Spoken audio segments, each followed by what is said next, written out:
technical difficulty of the day. It's out of the way. It's done. It's over with. That's it. That's it. Yes. I'm on that No. show.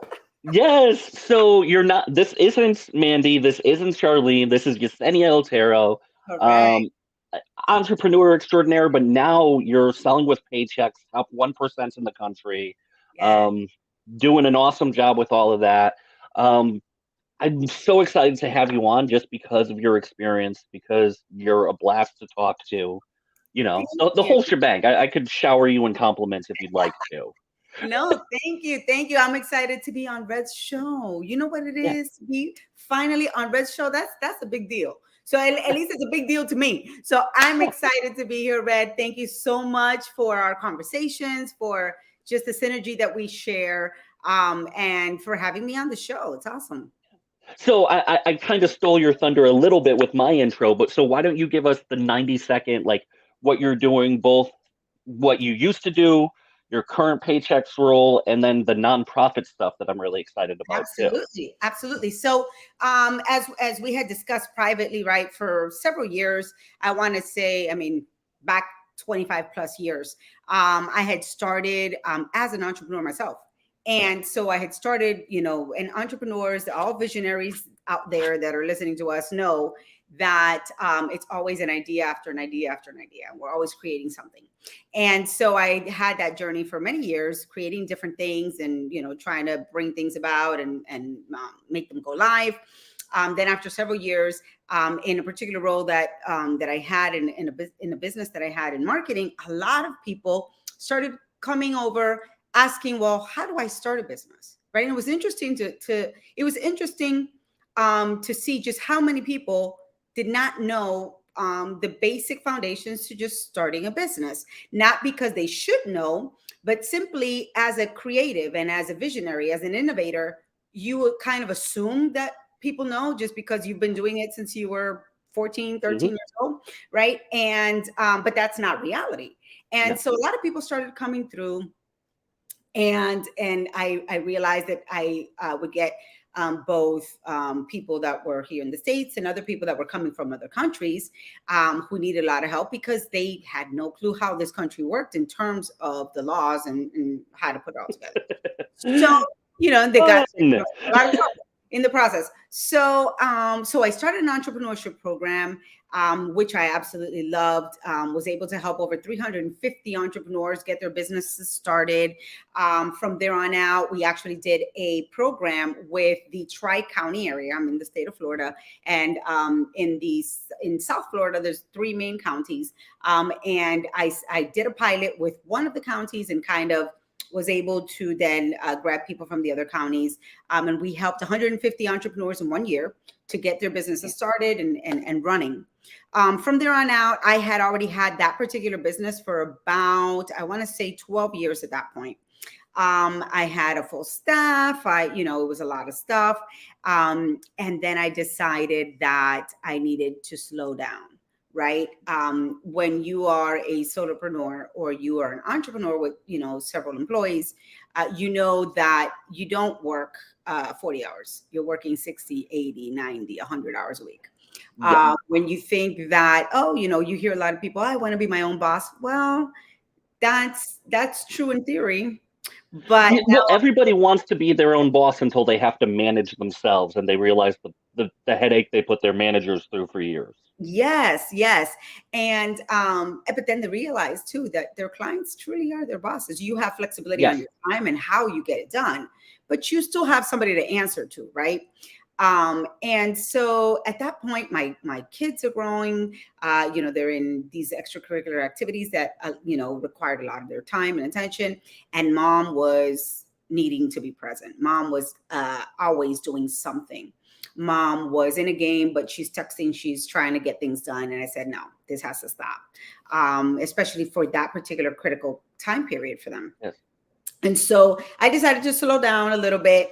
And that's when I actually joined Paychecks. And what I loved about the company and what I still love about the company is that you're dealing with entrepreneurs. So it was right up my alley. It's what I do day in, day out. It's what I've done historically, only that we're talking about one particular part of entrepreneurship rather than the whole big umbrella of entrepreneurship. And so, as you mentioned, I came to Paychex, have done very well as part of the sales force of Paychex. And simultaneously, I had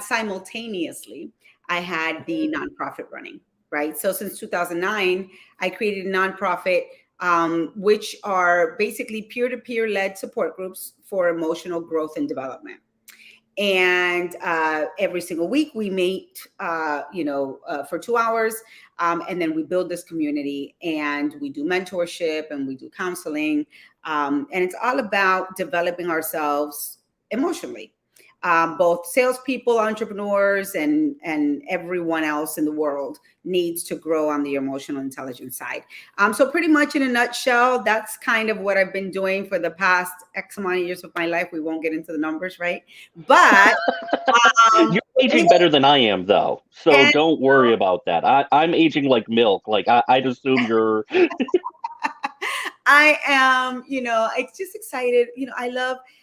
Part of my tagline there on LinkedIn is a startup enthusiast, because I absolutely love entrepreneurship. I absolutely love to help entrepreneurs just grow and succeed. And I think that my love for it not only stems from my upbringing, right? I was raised with my grandmother. She was an entrepreneur at heart. My mom was an entrepreneur. And I think it's part of my genes, right? It's my genetic makeup. I have it in my blood. But when you live through it, when you go through living what entrepreneurship is all about, all the challenges, the rewards that come with it, the sacrifice that you have to endure, the compromise, do I get this or do I get that? I don't have enough, right? Mm-hmm. Especially when you start from a bootstrap, nothing. Right.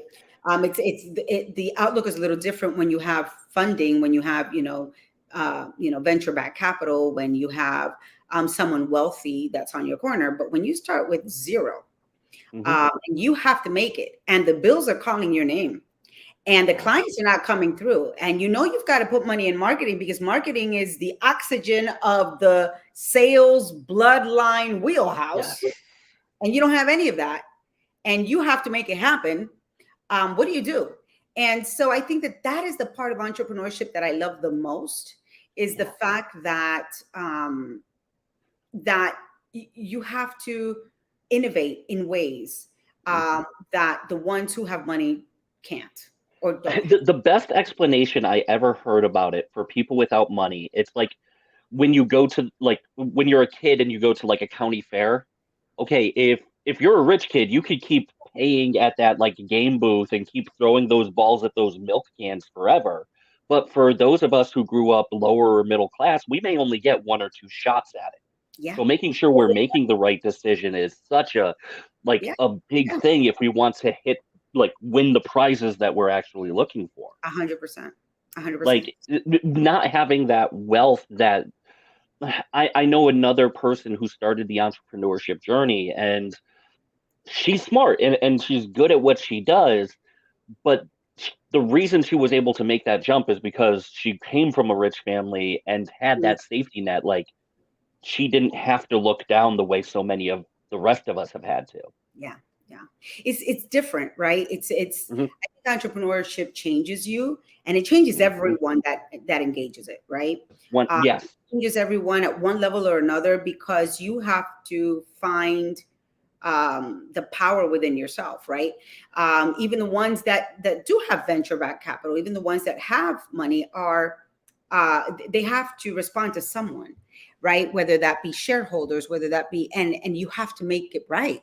And so I think that the difference lies in the bootstrapper, is that you have no other choice but to figure it out.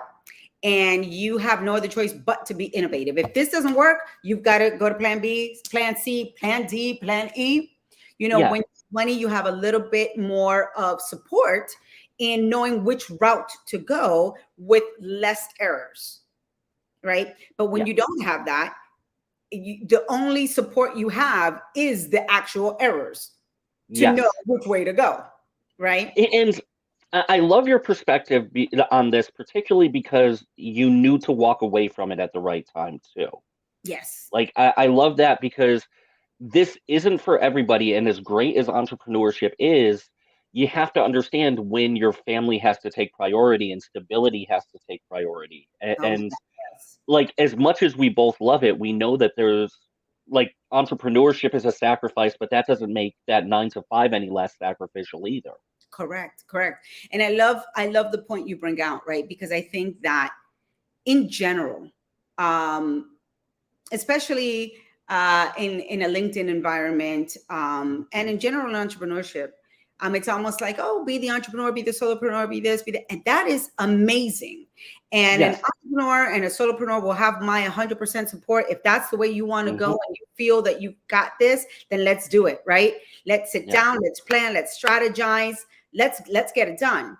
But there's also a time in the journey where you have to decide, is this sacrifice worth more than the other things that are important in my life, right? I'm curious because you've spoken to all these entrepreneurs, you've spoken to so many people about it and coached them along their journey.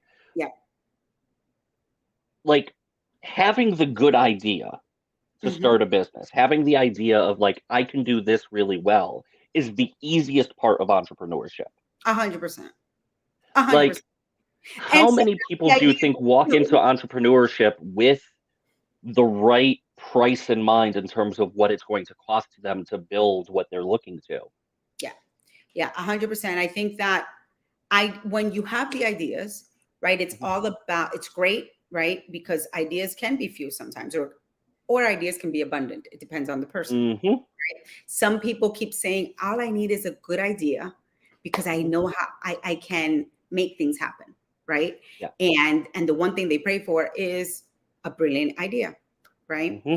But reality is that if you can make things happen, even if the idea sucks, you can make it Yes. happen, right? I mean, we all know things on TV that are sold at the midnight hour that you're like, Hmm. who in the world would have thought Like, of like, like the fact the Snuggie is a multi-million-dollar enterprise. Look, the Snuggie I love. I'll tell you a real story, right? Okay. Many years ago, and that'll help us to kind of get into the next side of this conversation.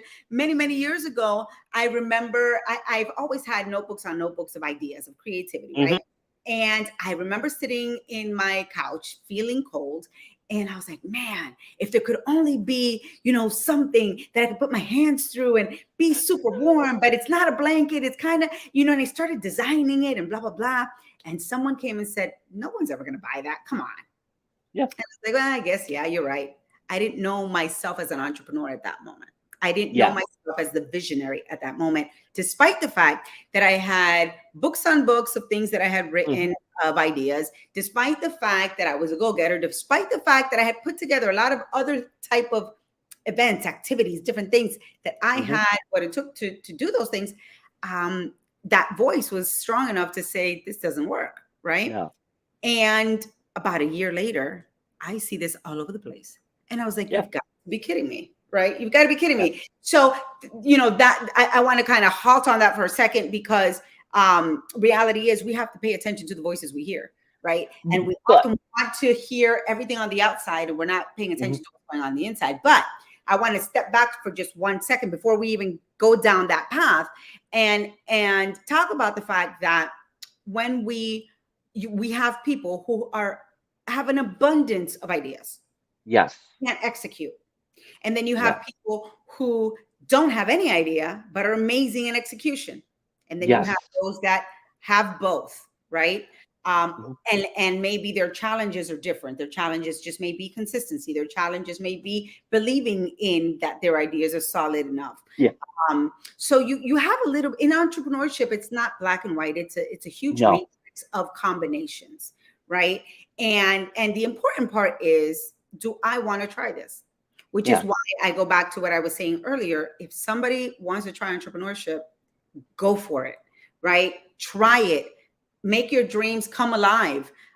You'll never know until you do, or you'll Hmm. live a life saying, what if I had, right? Yeah. I'd rather do and not have the regret line of what if I had done X, Y, or Z. I'd rather try it, burn it, even Yeah. if I'm broke, right? Even if I end up with nothing because I tried, I'd rather fail.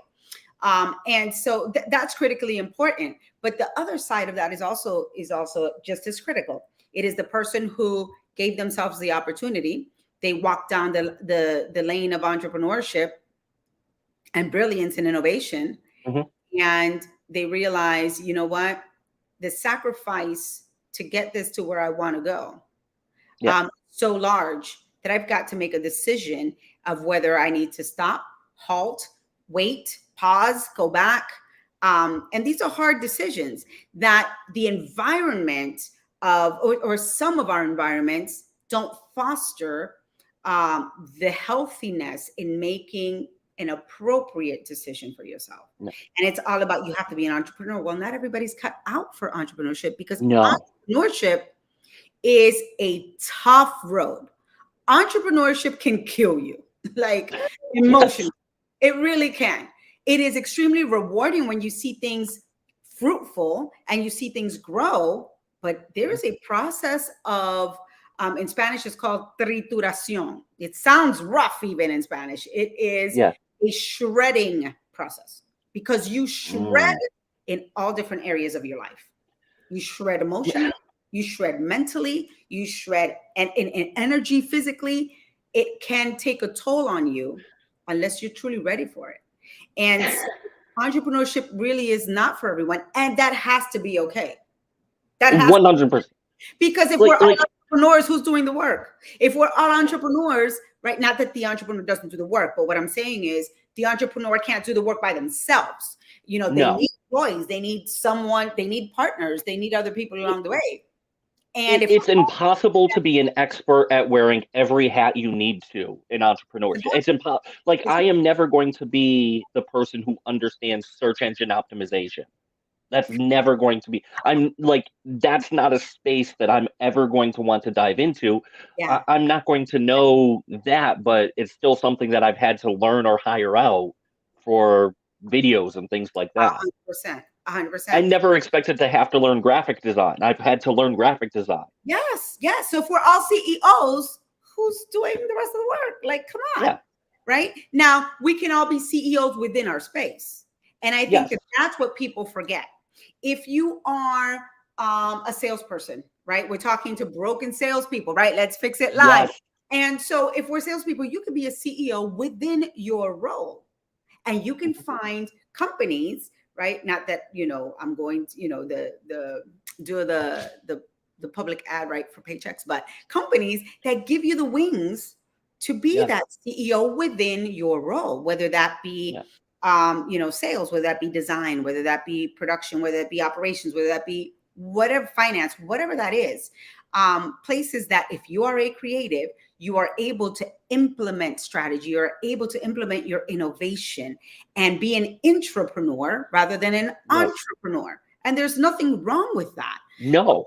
And some people just don't have that ambition, and that's got to be okay too, right? But it's the disclaimers. Like, it's almost the argument of, you know, jack of all trades, master of none. Like, it's what do you have to, like, an entrepreneurship, you need to have a certain level of expertise in many different things in addition to what you're actually going into business for.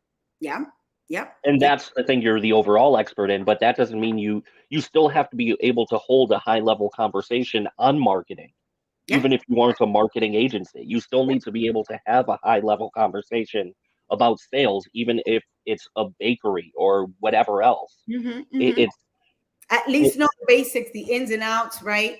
And hire the right people around you, right? And I think that one of the challenges that entrepreneurs have is learning to let go of their baby. Oh, 100%. And if they don't let go, that leads to so many more pieces of imposter syndrome too, because like you take it so personally when you fail at that. Yes. And decisions are based on emotions rather than facts. Decisions are based on the fact that it is my baby.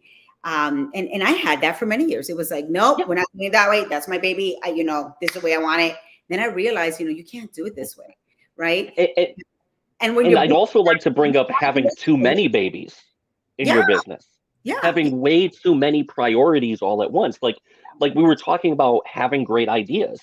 Most businesses I talk to don't suffer from the lack of good ideas. They suffer on execution. Yeah. Like they could, it's that idea of, oh, well, we want everybody in the office now so that we could have people come up with good ideas next to the water cooler. But Mm. no, you've heard those ideas for years. You just never implemented them. Yeah, yeah. The execution part of it is huge. Yeah. And as an entrepreneur, I think that it is critical that we understand when we need people. We can't. Yeah. I mean, it all depends, right? Yeah. It depends on what your vision for the business is. If you're a solopreneur and that's all you want to be, and you just want to grab a couple of clients, get your money, fine. That's it. Leave it alone. You may still need partners because people need to know who you are. But that's fine. But if you intend on growing something, you cannot grow alone. Not just because your ideas are fabulous and you have amazing execution, but because the voice of others can help you with constructive building tools to make your own product better, help you listen to your audience, help you to pay attention and be aware of the other areas that you may not pay attention to because you are so engrossed in your own vision that you don't see outside of that scope, right? And that's another piece of entrepreneurship, is learning how to let go and let others be a part of the baby. And that is something that I learned a lot in the nonprofit world. As I built this nonprofit organization, it was all about the people, and it continues to be all about the people.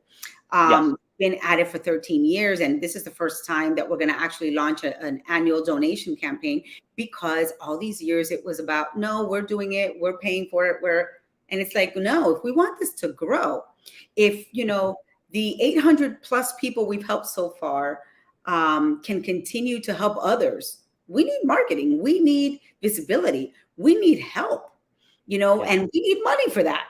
And so that means that we have to open our doors and allow other people to be a part of that. And we're actually doing our first annual donation campaign that we're launching next Tuesday. So, part of it is, this is my baby. I'm so engrossed in it. I am so, I'm building it and I'm so in love with it, but I have to share it with other people. In order to do that, if I want to take it where it needs to go, I have to let go. It's like when you have kids, right? You can't. I was just thinking of helicopter parenting. Like the same idea of, like, if you can't constantly be there with your kids 24 hours a day and sit right at the desk behind them in third grade. Impossible. And you're not going to be the only voice of growth that they need. 100%. Want to be, right? Because parents, like, I'm literally thinking of your Snuggie idea. Like, I can't picture you also being in a factory and stitching together the fleece for them. Yeah, I probably would be horrible at that part. Yeah. But, like, because I had an idea and I actually built a prototype for it, for like a podcast laptop stand with like a plate. And I'm like, I don't want to get into the manufacturing space. Yeah. Like, it was a great idea and it's something that could sell. And I've thought about, but I don't want to deal with patent lawyers. I don't want to deal with all of that other stuff. So it's a good idea. It works for me when I need it to, but I'm okay with letting that idea die. Yeah. There's another side to that, right? And for those people that have a gazillion ideas, right? The good thing is to share those ideas. Give it to somebody that can use it. Give it to somebody that would love to be that manufacturer. Give it to somebody that can put it to good use, maybe sell it for royalties or something. Yeah. And there's so many. But that's still finding the help the same way. It's like, okay, give me the $5 a unit. I'll give you the diagrams for you to take to Alibaba to have manufactured. Exactly.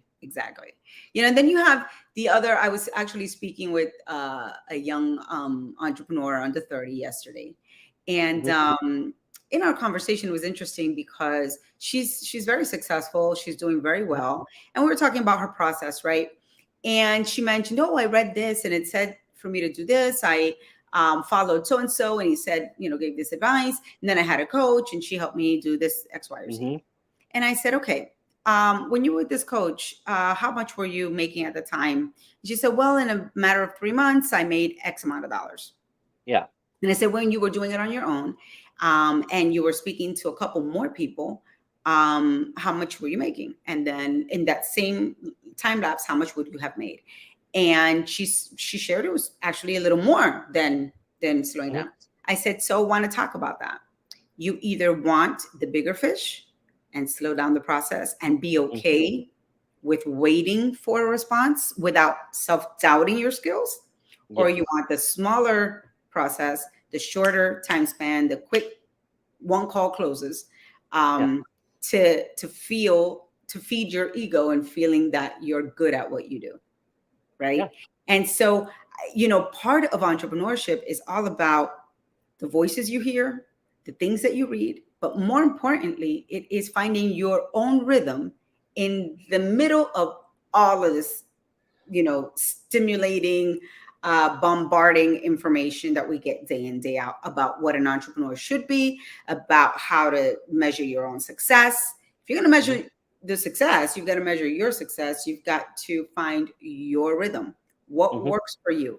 I remember many years ago, one gentleman saying to someone else, well, if you don't answer phone calls, you can't, how can you possibly run a business?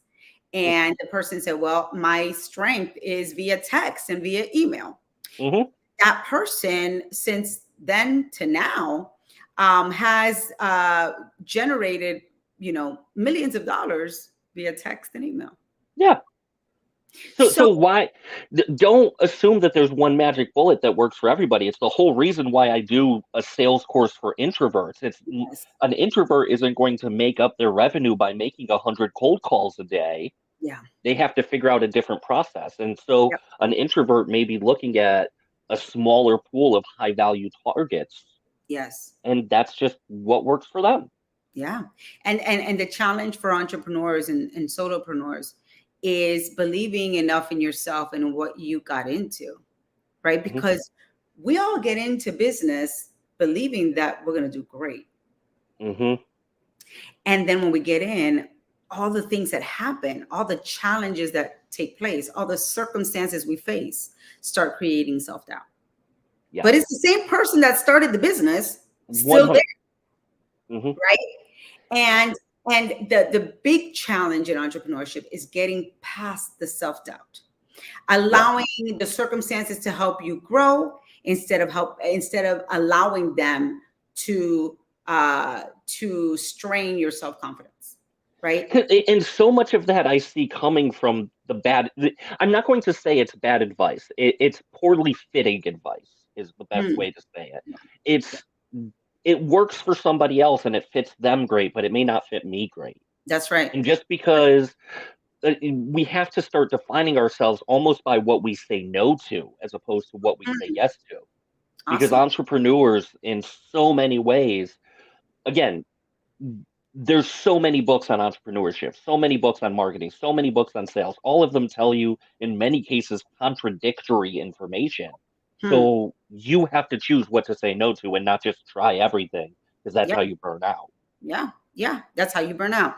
And it's about phases, right? It's about testing different things and seeing what works for you, right? She mentioned to me, I got this advice from someone that said, you have to have 15-minute meetings and that should be enough for your team. And I said, okay, what industry was that advice coming from? And she says, the IT industry. Makes perfect sense in the IT industry, where you have scrum masters, you have a daily calls to go through what your development is, right? What you're developing. Yeah. Like 15 minutes should definitely be enough. Yeah. But when you're in the service business and your meetings are not daily, there's no way a 15-minute meeting is effective. Like if you're in the B2B space and you're talking to a company that has 11 different stakeholders in it, which is kind of the norm nowadays, how do you even talk about that deal in 15 minutes when there are possibly 15 different stakeholders? Yes. And the funny thing is that at the end of that, as we were talking about it, at the end of a call that she had with her team, she said, oh, well, that wasn't quite 15 minutes, but, and I said, stop. So that's the issue. The issue is that we start to evaluate ourselves and our performance based on somebody else's criteria instead of developing our own. How long does it take me to meet with my team and for the meeting to feel effective for all players. Well, then that could be my blueprint, right? And can I make that better every time? Absolutely.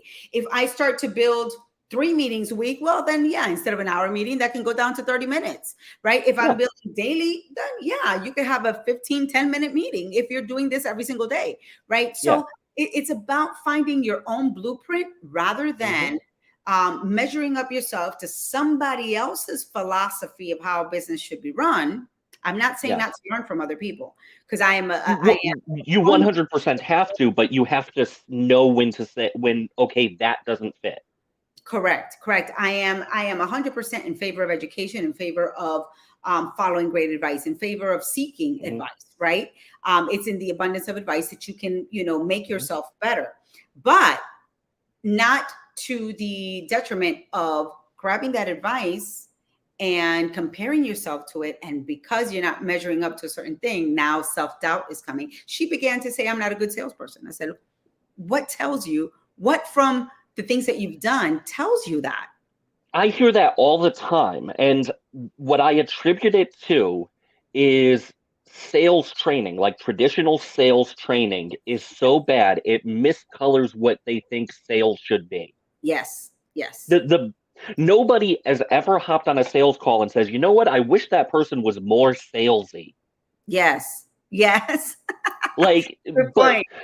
But everybody still tries to be like, well, maybe I should start reading some closing statements and start watching Glenn Ross on a repeat.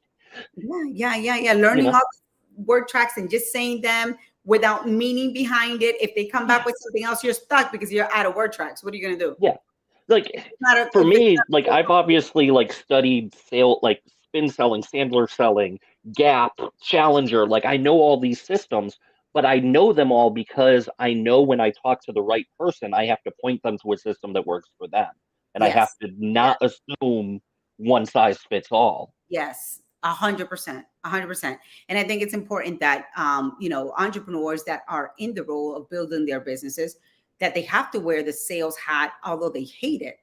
I said to her, you could be the worst, and I've seen this time and time again, the worst salesperson on the planet. If you get your numbers right, you still get your sales. I said, because you might have a great salesperson next to you that may only need to speak to 5 people and closes 3 out of 5, right? Yeah. In order to get those 5 people, your lead generation strategy has to, maybe in your case or in the case of that person, if they have a good lead generation strategy, maybe they reach out to 600 people, gives them X amount, 2% return, gives them the 5 people they need to talk to, they close 3. I said, but if you are the worst salesperson in the world, and you know that you need to speak to 100 people to get 1 sale, then find your 100 people. Yeah. That's it. And if that sounds daunting to somebody, if they feel like they can't survive talking to 100 people, so refine your process then. Yes. So you either, which struggle do you want? Do you want to struggle learning, or do you want to struggle talking to 100 people before you get one yes? Yes, 100%. And so it's an investment in your time. Yes, you may have to talk to 100 people because you can't hire a salesperson for whatever reason, right? Because ideally, if you know you're that bad, you're going to... Although nowadays, there is no excuse to not be able to hire salespeople because you could just go to the affiliate marketplace. True. Nowadays, almost anybody should be able to find an expert salesperson. Yeah. So, but let's put into perspective that bootstrapper that has no money, that really needs the last dime to put food on their table. And speak to the right amount of people. It is all, sales is a math game. Entrepreneurship for success in money, in the monetary sense, it's all a numbers game. You see it all the time. If you want to sell X amount of gadgets, you've got to be in front of X amount of people. And there is a science behind that is very simple. Math, right? Yeah. It is using math and using these structures to get to where you want to go. If you know that, but the problem is entrepreneurs don't stop to pay attention to their numbers. They don't stop. Oftentimes they have no clue what's coming in, what's going out on the financial spectrum. Oftentimes their business and their finances are mixed. Oftentimes, they have no idea from an analytical standpoint how many people they've spoken to get that 1 sale. Well, that's not just limited to, like, I've met very few sales managers who are actually good at forecasting. Yeah. Like, there are very few people who are who know how to forecast a deal and whether it's going to come in or not. And it winds up coming out to a wish list at the end of every quarter, it seems like. Hmm. Hmm. And yes, there is some numbers to it, but I've met very few people who are good at forecasting, like naturally. Yeah. So it's about saying, if I need more sales, if Hmm. I believe I suck, right? Taking Yeah. the entrepreneur that believes that they're not good at it. If I believe I'm not good at it, but I can't hire somebody and I need to put food on my table, then you need to do the math. Yes. It's not optional. Yeah. You're going to need to know how many people you need to talk to get X amount of dollars through your door. If you do that reverse math, you'll Hmm. have every month what you need, right? Yeah. And then the idea is to grow from there so that then you can start putting money into your business, so you can start putting money into marketing, and getting more eyeballs on what you have, right? Yeah. But what happens typically is that self-doubt takes the leading role. Yeah. Self-doubt starts to hammer at you and say, well, maybe you shouldn't have done this to begin with.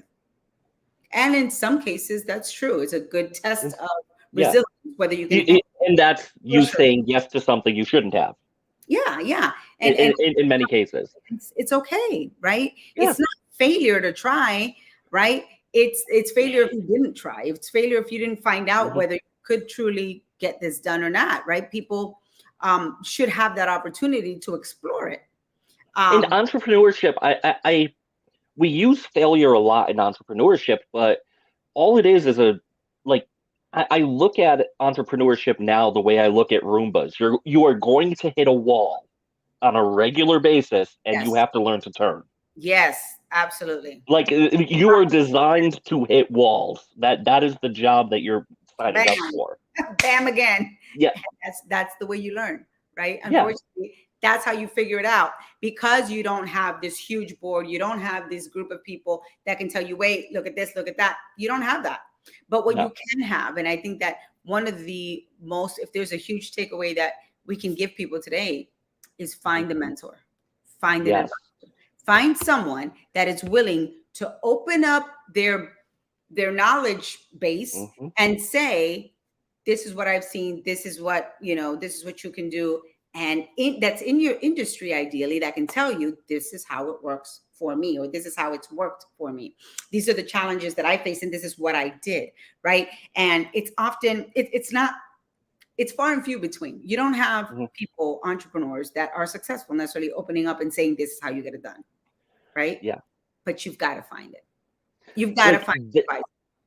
that's something I wanted you to talk about, the emotional side of having a mentor, because I know I have my own opinions about it, and I've said things, but you doing this on a constant basis, what are the emotional benefits to having a mentor as an entrepreneur?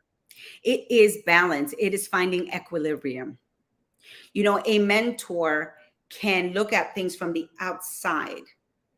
You as an entrepreneur looking at things from a subjective standpoint. Hmm. But a mentor can look at it from an objective standpoint and can say, okay, this is what I see you are going through. This is what I'm hearing from you, right? Hmm. These are other strategies. Let's calm the storm from within, and let's find clarity. Yes. And I think that mentorship, coaches, advisors are able to, if they're good, if they're skilled, and if they have the experience, really, Yes. because you've got a lot of coaches out there that truly are more Uh, based on mhm. theoretical coaches Yeah. versus experiential coaches. I'm not talking that you have to find the person that hit a gazillion $1 million. I'm talking Well, just, and I also want to say, like, the experience side of it, it doesn't necessarily, just because they have the experience doesn't mean they know how to teach. yeah, I've met a lot of great salespeople who sucked as managers because they have no idea what actually worked, and yeah, they were just able to power through by force of personality. yeah, yeah. Like, the teaching skills are probably the biggest thing as I look for in a mentor or a coach now. So the ability to step back, really listen to the person, Mhm. really trying to empathize with them, put Yeah. themselves in that spot. And if they've had experience in that spot, it makes them even a more worthwhile, more effective, coach and mentor. Yeah. And finding the right mentor for you is Mhm. critical. Too many entrepreneurship is a lonely road, but Yes. it does not have to be. Yeah. And so when the longer you're alone, the shorter the lifespan of your enterprise. Yeah. I love that one. The longer you, or the more buffered you are with people, Mhm. the long you're ensuring a longer lifeline to your enterprise, whether that means that you have to innovate into something else, or that means that you need to shut your doors and leave.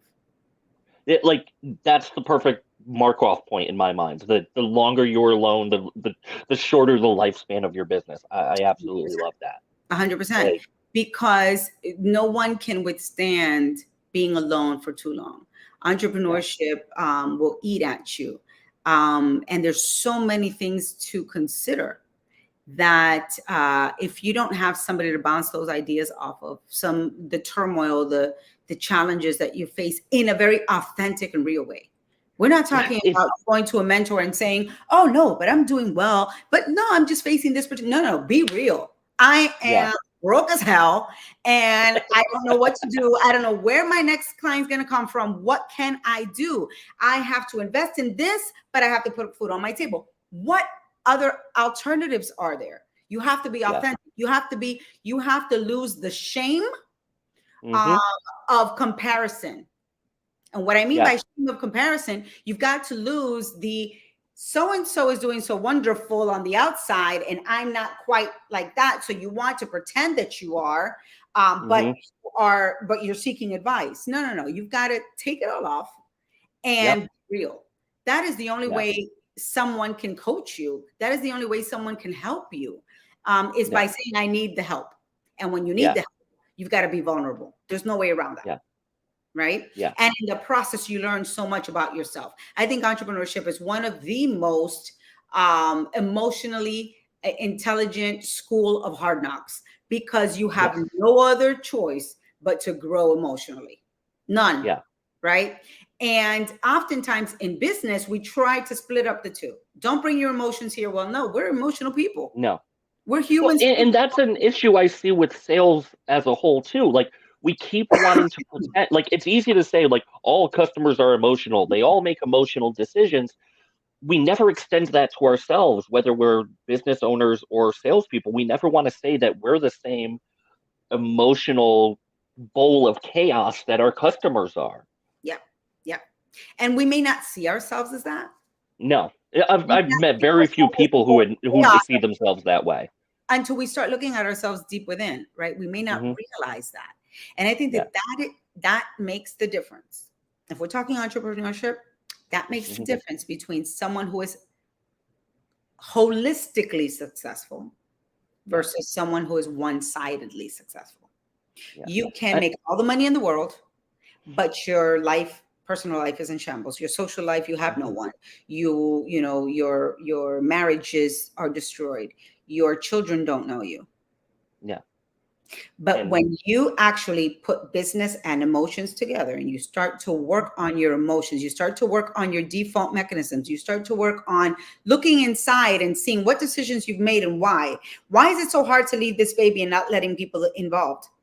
yeah. That's an emotional thing, right? Yeah. The more you learn about yourself, the more holistic success you have, right? Yeah. There's a proverb, if you will, that says that you will succeed to the extent that you succeed on the inside, Mm, right? yeah. So if you succeed on the inside, if you succeed emotionally, you succeed externally, because your decisions are now coming from a healthier place than they are when you haven't had that time with yourself. Yeah. And that is part of why I do the nonprofit, It is because it changed my life. I Yep. was always the person you see right now is who I've always been, right? Yep. I've always been the let's go, let's move, let's this, let's that. But my decisions were based on emotions, or not necessarily emotions, but they were based on emotional characteristics that were not in my awareness, that I was Yeah. not conscious of, right? I didn't feel they were emotional decisions, but if I break them down, yeah, they Yeah. were, Well, right? all decisions are emotional, and then you find like logical support for them, and you call it logical whether it is or not. Correct, correct. And so when I began the nonprofit and we began to work on the emotional aspects of things, and I began to find myself, I was like, oh my God, Hmm. no wonder I would do this. No wonder this was this. No wonder, da, da, da. No wonder I kept hitting the same damn wall and I kept going at it again and again and Yep. again and again. Like I had not experienced the wall a million times over, Yep. but I couldn't get past the wall. Yeah. And so when I started working on my emotions, everything changed. I became a truly successful entrepreneur. I became a truly successful business person. I was able to lift this nonprofit to a level that it wasn't at, and I was able, well, now at my role at Paychecks, to become the performer that I was, because now my emotions are in sync. I know I have Yeah. much more awareness of myself. I have much more awareness of my surroundings. It makes a world of difference. And it is something that entrepreneurs cannot and should not separate from their day to day. If you want to be successful, you've got to work on your emotions first or Yeah. simultaneously, right? Yeah. So that you can succeed holistically rather than lopsided. All right. Like this has been awesome. I've loved all of it. Tell us how people could get a hold of you. Like who should be getting hold of you? Who you help the most? And yeah. Anyone in an entrepreneurship role that wants to grow, any person in a sales role that wants to grow can feel free to look me up on LinkedIn, send me a DM, and we can start our conversations from there. Right. If you're thinking of starting a business, feel free to, to do the same. We'll, do some evaluations, and then we can take it from there. And reality is that when you reach out, this is your journey and you are leading it. All I am here to do is be the voice in the back, just, helping you steer that wheel, and showing you maybe some things that you're not seeing on the periphery. Yeah. So, Perspective. yep, perspective. That's Yeah. how that's Awesome. what it's about. And let's grow, let's heal, let's challenge ourselves to be better. Awesome. But thank you so much. This has been awesome. Like we even Thank went over because yeah, that's how we are. So Yes, like thank everybody make sure you connect with her on LinkedIn. Yesenia is amazing. All the you. nonprofit work I love, and I'm here to help you with however you need me. You know that. Thank you. Thank you. You know that's coming, right? So we Uh, need as many coaches as possible in all different areas, so that we yeah. can refer our people over. But yes, here we are. I will send you guys the information on the donation if you guys want to join our annual donation. It's the first one, and I'm going out on a limb here because I've never done it before. But we need the help. We can't do this work alone. So anybody that Absolutely. can, join us with this would be amazing. Thank you so Thank much you. for having me, Red, and I absolutely enjoyed my time with you. All right, awesome. Guys, thank you for joining us with Let's Fix Live. We'll see you next week. Bye.